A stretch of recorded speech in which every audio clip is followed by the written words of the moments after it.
Hola, bienvenidos al capítulo 1 de la materia en equilibrios en disolución, que es la química analítica.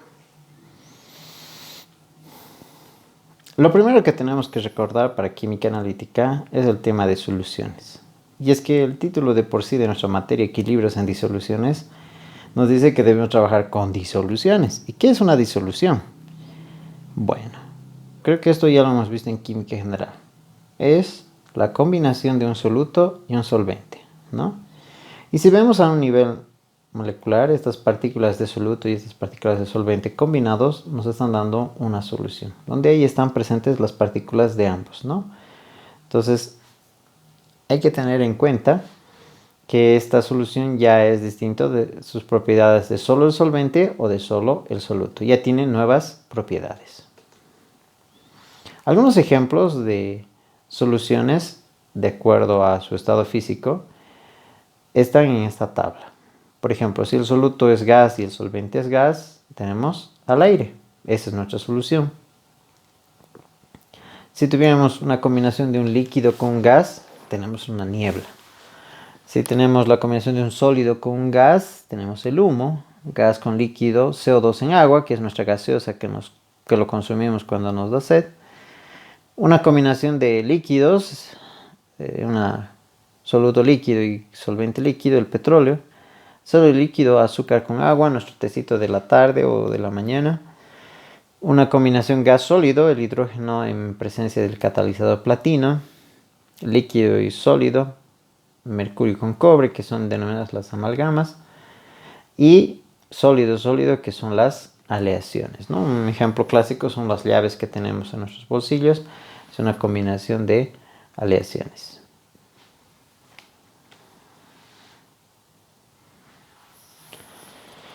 ¿Para qué nos sirve preparar soluciones? Uno podría decir, ay, pero es la combinación de estos dos elementos, soluto y solvente. Y es que a nivel ya de aplicación en nuestra carrera como químicos, vamos a tener algunos equipos que trabajan con soluciones.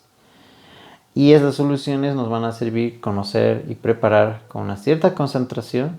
Nos va a permitir conocer a alguien que no conocemos, ¿no? Si miramos este ejemplo, el más clarito de un color rosado y el más oscuro de un color rosado fuerte, pues obviamente nos va a generar una curva y los equipos nos van a dar una señal, ¿no? O sea, a medida que miramos, como nuestro ojo, ¿verdad? Nuestro ojo nos da una señal de rosa suave o rosa pálido y un rosa fuerte, ¿verdad? Entonces los equipos también mandan una señal, ¿no? Para ese rosa suave es algo así como van a mirar un valor de señal de 100, pero para un rosa fuerte van a mirar un valor de 500. Entonces entre 100 y 500 van a haber obviamente términos o concentraciones intermedias. Si no supiéramos la concentración de alguien, una solución X que traemos, pero que está en medio de esa coloración, gracias a este equipo vamos a poner ahí al medio y vamos a poder mirar exactamente cuál es su concentración. Y esa es la aplicación de poder preparar soluciones de concentraciones correctamente preparadas y bien definidas. Hasta este punto, asumo y creo que ustedes han tenido en su curso de laboratorio de química general un tema de soluciones, ¿no? Entonces les han debido enseñar a preparar soluciones.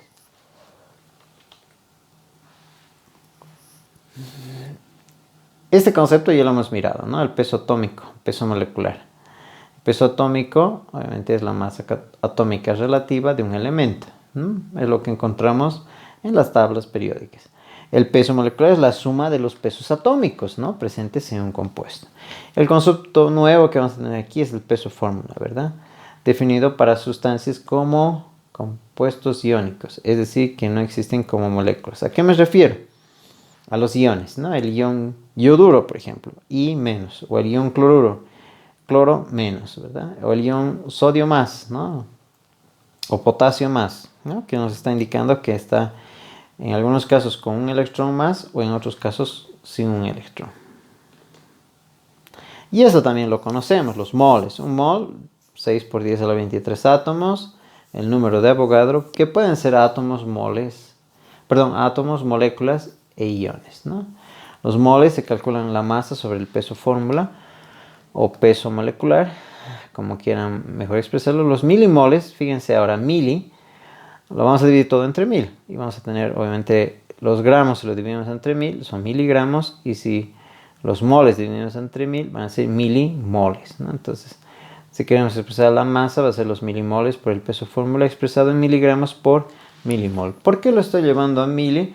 Porque muchas veces las concentraciones que vamos a tener van a ser muy o súper diluidas, ¿no? Entonces, por lo tanto, no vamos a estar hablando en gramos, vamos a estar hablando en miligramos. Solo como un comentario extra y un ejemplo, cuando se hace la medición de compuestos o metales pesados, los valores que se reportan son valores muy pequeños y por lo tanto deben estar expresados en miligramos por litro, que vamos a ver más adelante a detalle ese tipo de nomenclatura. Si queremos determinar la masa molar, esto conocemos muy bien, ¿no? Si tenemos el hidróxido de calcio, tenemos un átomo de calcio, 2 de oxígeno, 2 de hidrógeno, y deberíamos hacer la sumatoria para hallar el peso molar, considerando los subíndices, ¿no? Que nos da la cantidad de elementos que hay, o del nitrato de magnesio, ¿no? Entonces, fíjense que el paréntesis afecta, ¿no? Vamos a tener 2 nitrógenos y en el caso de los oxígenos, 3 por 2, 6 oxígenos. Algunas expresiones comunes de concentración, las cuales ya hemos visto, pero vamos a repasarlas y vamos a sentar muy bien las bases de estas expresiones de concentración. Para soluciones líquidas tenemos la molaridad, normalidad, molalidad y el porcentaje, que puede ser porcentaje peso-peso, porcentaje peso-volumen y en algún caso volumen-volumen. En el caso de soluciones gaseosas tenemos lo que es la fracción molar y la fracción en peso o fracción en masa. Molaridad, expresada con la letra M mayúscula y se conoce como soluciones molares, ¿no? Entonces, súper sencillo. La molaridad es moles de soluto sobre volumen de solución, o si quieren moles de soluto por litro de solución. Pero esto de litros, ya hemos dicho, ¿no? Si es bastante diluido el sistema, vamos a hablar miligramos, milimoles y mililitros. Entonces, de esa forma vamos a seguir manteniendo. Todo lo estamos dividiendo entre 1000, ¿no? Entonces, solo para tener cuidado con la molaridad. Otro de los detalles fundamentales de la molaridad, y es que la molaridad está en función del volumen. En otras palabras, la molaridad está en función de la temperatura. ¿Por qué? Porque el volumen está en función de la temperatura. Entonces, cuando vayamos a expresar un valor cualquiera, determinamos en el laboratorio o preparamos una solución, 0,1 molar de cloruro de sodio. Pero ese 0,1 molar ha sido determinado a qué temperatura, 20 grados, 25, 23, etc. ¿no? Entonces va a ser importante que se coloque aquello. Eso nos va a dar una idea de cuál es la molaridad correcta. Como hemos dicho, está en función a la temperatura. Un ejemplo clásico de cómo preparar una solución, tenemos lo que es el soluto, lo pesamos, colocamos nuestro matraz aforado, adicionamos agua, agitamos y terminamos de enrasar. Y cuando hablo de enrasar es colocar encima de la marquita, ¿no? El menisco, esa lunita tiene que estar encima de la marca. Así preparamos correctamente una solución. No por debajo, no a la mitad, tiene que estar por encima. Pero la pancita de esa lunita tiene que estar alineando a esa barra o línea que nos está señalando cuál es el volumen, ¿no? Entonces luego agitamos muy bien el matraz y tenemos la solución correctamente preparada. Si tenemos, por ejemplo, 20 gramos de sulfato de sodio y lo disolvemos hasta 500 ml de solución, nos preguntan cuál es esa concentración molar. Entonces, molaridad, ya hemos dicho, moles de soluto sobre volumen de solución. Ahí está el volumen de solución, sí. Los moles de soluto no los tengo, pero sí sé quién es el sulfato de sodio y puedo calcular el peso molecular. Sencillo. Entonces, calculando el peso fórmula o peso molecular del sulfato de sodio, puedo calcular los moles, ¿no? Y teniendo los moles, puedo dividir entre la cantidad de volumen de solución y tengo la molaridad. No es complejo.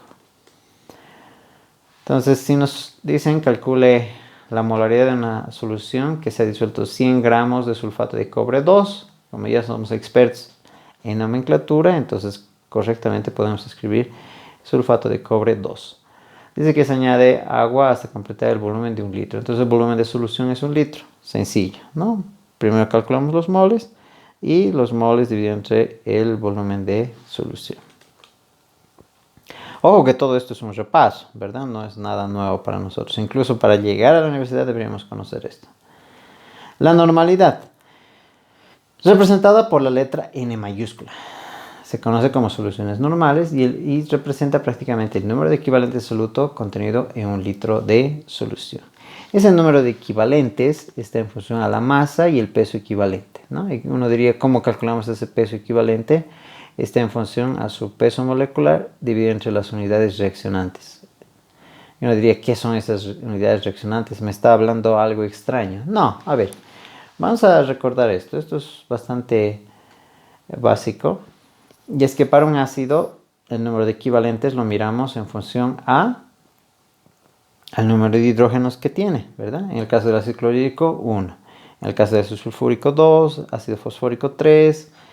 Y el ácido nítrico, otra vez 1. Entonces, del peso equivalente que tenemos, si queremos decir para un equivalente cuánto pesa, en el caso del ácido clorhídrico 1,1, 36,5. O si queremos, 98 gramos son 2 equivalentes. ¿Por qué? Porque genera 2 hidrógenos. En el caso del ácido sulfúrico, que su peso molecular es 98. En el caso del ácido fosfórico, que casualmente el peso molecular es igual a 98 gramos, eso equivale a 3 equivalentes. ¿Por qué? Porque tiene 3 hidrógenos. Y si queremos la masa de solo un equivalente, entonces obviamente vamos a dividir ambos miembros entre el número que corresponde para que el número de equivalentes sea igual a 1, ¿no? Sí. En otras palabras, más sencillas, para el ácido sulfúrico, lo que voy a hacer el 98, si lo divido entre 2 y el 2 entre 2 me va a quedar 1, ¿no? Entonces un equivalente es 49 gramos. Así de sencillo. Cuando tenemos los equivalentes para una base, nos fijamos en el número de iones oxidrilo, ¿no? Entonces para el caso del hidróxido de sodio vamos a tener un oxidrilo. Para el caso del hidróxido de calcio, 2. Hidróxido de aluminio, 3. Cuando tenemos una sal, es necesario mirar ya más allá de lo que significa si tiene un hidrógeno o tiene un oxidrilo. Vamos a mirar la carga, que es proporcional. Y la carga multiplicado por lo que es el subíndice, ¿no? Por ejemplo, en el cloruro de sodio, ¿cuál es su carga del sodio? Más 1. Su subíndice, 1. 1 por 1, 1. En el bario, ¿cuál es su carga? Más 2. Subíndice 1, 2 por 1, 2. Para el tercero, aluminio, carga más 3. ¿No ve? Multiplicado por el subíndice, 2. Al total, 6 equivalentes. Y si hubiera una sal, que llamamos sal ácida, aquí tenemos al bicarbonato de potasio. Ojo que ya dominamos nomenclatura. De nuevo, miramos solo el metal. Más 1, subíndice 1. 1 por 1, 1. ¿Sí? Sencillo. También puede haber casos donde el equivalente esté en una reacción redox, como es el dicromato de potasio. El dicromato de potasio más 6 electrones termina convirtiéndose en una sal crómica. En ese caso, como ha gastado 6 electrones para llegar a aquello, el número 1 mol va a ser 6 equivalentes. En el caso del hierro más 2 a hierro más 3 va a ser un equivalente. En el caso del permanganato de potasio, a una sal manganosa va a gastar 5 electrones. Eso implica un mol, debe ser 5 equivalentes. ¿Sí? Entonces eso, simplemente miramos el número de equivalentes. Aquí hay un ejemplo, ¿no? Nos dice calcular la normalidad de 20 gramos de hidróxido de calcio para 250 ml. Entonces lo que tenemos que hacer es sencillo, ¿no? Calculamos el peso molecular del hidróxido de calcio, 74, vemos cuántos oxidrilos, hay 2, entonces el peso equivalente va a ser 74 entre 2, ¿no? Porque hemos dicho por cada equivalente hay 2, ¿no? Entonces ahí está con el peso equivalente correcto, calculamos el número de equivalentes y con eso llevamos el número de equivalentes dividido entre el volumen de solución. Entre la molaridad y la normalidad hay una equivalencia y eso está dado gracias a que si hay una oxidación o una reducción, ¿no? Los equivalentes. Entonces, por el caso del permanganato de potasio que se volvió una sal manganosa,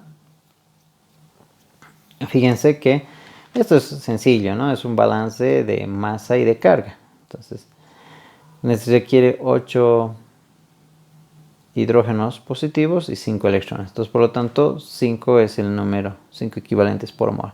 Entonces, el valor de la molaridad, si es 0,1 por 5, va a ser 0,5 normal. ¿Quién nos ha ayudado a identificar por qué número multiplicar? El número de equivalentes. ¿Y cómo encontramos el número de equivalentes? Simplemente viendo el número de electrones. Ahora tenemos otra expresión que es la molalidad. No es molaridad. Esta es como la molaridad, pero china. En vez de RL. Molalidad. Se representa con letra M minúscula. Y se define la cantidad de moles de soluto por kilogramo de solvente. Y cuando miramos esto, resulta que en el denominador está la masa del solvente. Entonces, moles entre masa. Ya no hay volumen. Entonces, por lo tanto, esto nos da una ventaja, que no está en función de la temperatura. Tanto la molaridad como la normalidad, las dos concentraciones que vimos previamente, estaba en función del volumen y por lo tanto está en función de la temperatura. Pero en el caso de la molalidad, con L, no existe ese detalle, no está en función de la temperatura. Y la medición, y obviamente estas mediciones nos van a ayudar en las propiedades coligativas. ¿No? Estas propiedades coligativas creo que también las hemos visto en química general y eran fundamentales para encontrar un punto de ebullición o un punto de congelación de soluciones. Entonces ahí está.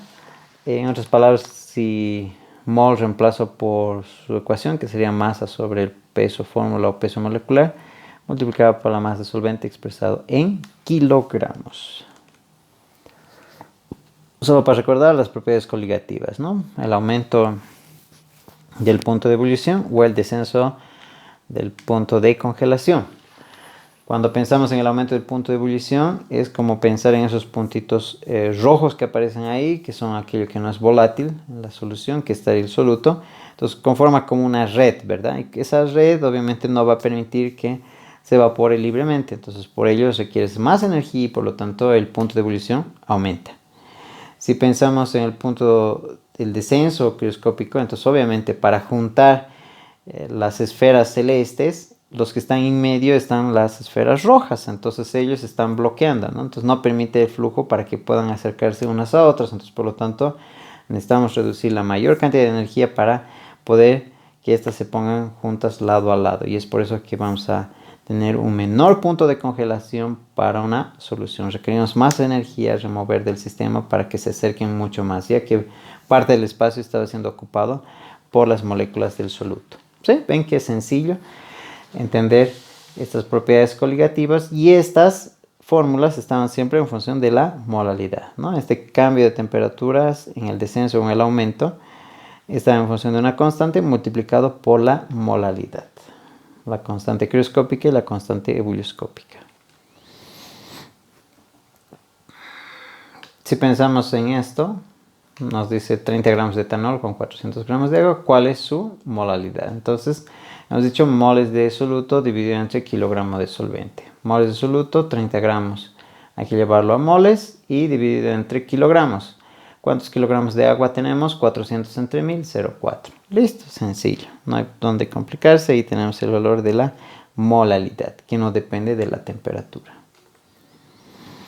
¿Qué es la fracción molar? La fracción molar, uno diría que complejo. No, es súper sencillo, ¿no? Son los moles parciales entre los moles totales, una fracción cualquiera. Fracción molar, moles parciales son moles totales. ¿Y de qué está compuesto los moles totales? Son los moles del soluto y los moles del solvente. Entonces los moles de soluto deberían ser los moles de soluto dividido entre los moles de soluto más los moles de solvente. O si queremos, la fracción del solvente debe ser los moles de solvente dividido entre los moles de soluto más los moles del solvente.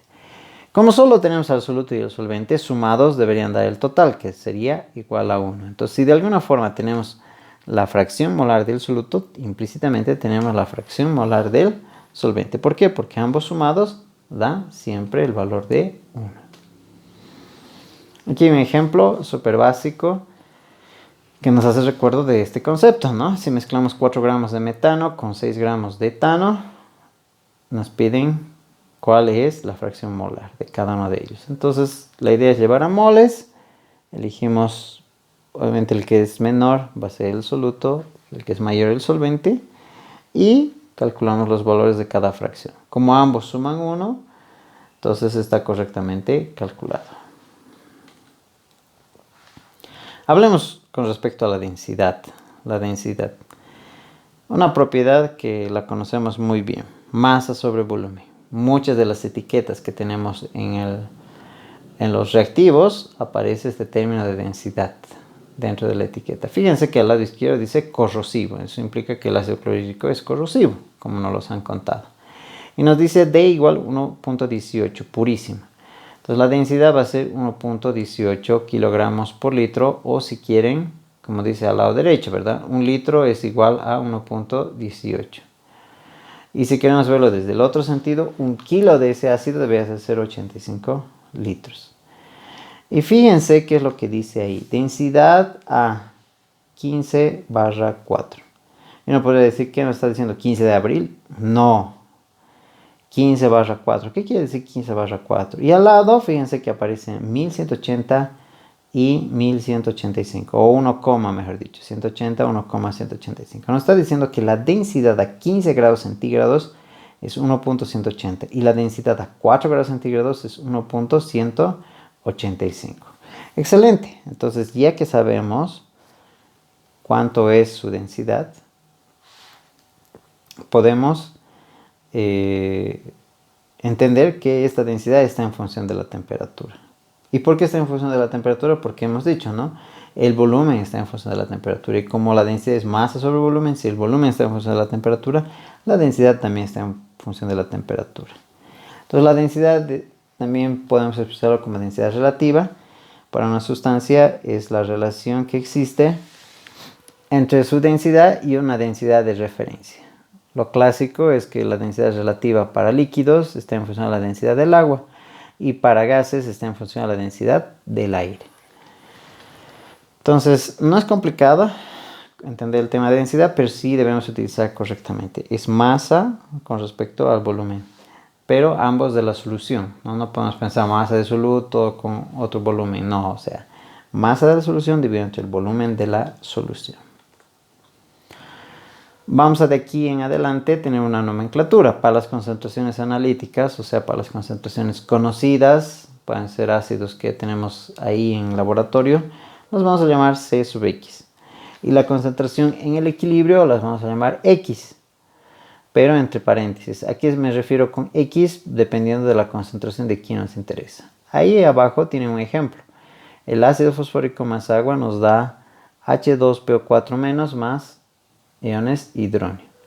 Si queremos expresar la concentración de iones hidróneo, entonces pondremos a los iones hidróneo H3O más y los vamos a encerrar entre corchetes, y ahí vamos a decir es igual a, y vamos a ver cómo calcular la concentración de iones hidróneo en este semestre para esta ecuación. Entonces es eso. C sub X, o sea, donde X representa el ácido de lo que conocemos, o una base o una sal, para concentraciones analíticas. Y para concentraciones de equilibrio vamos a ponerlos entre corchetes. Vamos a completar la idea de soluciones con el tema de diluciones. ¿Qué es una dilución? Es un proceso en el cual queremos diluir, como su nombre dice, dilución. O sea, de algo mucho más concentrado, o concentrado como quiera verse, en una solución bastante diluida. Pero ojo que si solo estamos aumentando solvente, que sería en este caso agua, entonces no se está cambiando la cantidad de moles. Entonces, por lo tanto, la ecuación que dice de M concentrado por volumen concentrado debería ser igual a M diluido por volumen diluido, donde M mayúscula ya sabemos que es la molaridad, y es porque hay una conservación de moles, ¿no? Los moles del soluto se mantienen constantes, ¿no? Los moles que están en la solución, no le pasa nada del soluto. Del solvente sí le va a pasar, pero del soluto no. Entonces, por eso que tenemos esa ecuación. Aquí en el ejercicio dice que se tiene una solución acuosa 1 molar. ¿Y qué volumen de solución debo tomar para que tengamos 1 litro de una solución 0,4? ¿No? Entonces, nos está pidiendo tener al final 1 litro de 0,4. Entonces, significa que debemos aumentar 400 ml a la solución de partida, ¿no? O sea, perdón, de los 400 ml debemos aumentar 600 ml para tener 1 litro de solución. Y como sabemos que son 400 ml, es gracias a que tenemos el valor de que debe ser 0,4 molar, ¿no? Entonces, si queremos preparar 1 litro por 0,4, al final nos da 0,4 moles, ¿no? Entonces, es eso que nos permite calcular. Esto es también un repaso para ustedes. Hemos dicho que los resultados analíticos pueden ser expresados, por ejemplo, en porcentaje peso a peso. Y uno clásico, peso a peso, es los ppm, ¿no? Que están ahí al medio. No sé si han escuchado en las noticias, pero en la laguna Lalay hay una cierta cantidad de metales pesados, plomo, y dicen, ¿no? Tiene 300, digamos, ppm de plomo, ¿no? O a veces igual el reporte del aire nos dice que hay por lo menos 2 o 5 ppm de este material particulado. Entonces, el tema de los ppm simplemente es peso del analito, o sea, de quien nos interesa con respecto al peso total de la muestra por el 100%, ¿no? Porcentaje de peso. En partes por millón, por ejemplo, debería ser el peso del que nos interesa con respecto al peso total por 10 a la 6. Pero también hay partes por mil y partes por billón. Las partes por mil derivado del inglés, que sería thousand, que es 1000. Entonces, por eso la nomenclatura de PPT. Fíjense que es peso del analito sobre peso de muestra multiplicado por 10 a la 3. 1000, 10 a la 3. Millón, ppm, 10 a la 6. Y partes por billón, 10 a la 9. Fíjense que en todos sigue el mismo patrón y solo hay que multiplicar, si queremos, por 1000, por 10 a la 3, millón 10 a la 6 y billón 10 a la 9. Para soluciones donde también podemos expresar en volumen, lo clásico es que sean bastante diluidos. Podemos expresar, por ejemplo, en miligramos por litro para ppm, ¿no? Entonces, cuando decimos que la laguna contiene 300 ppm de plomo, eso implica que debería haber 300 miligramos por cada litro de agua, ¿no? Entonces, se puede expresar en microlitros por litro, miligramo por gramo o microgramo por gramo o miligramo por kilogramo.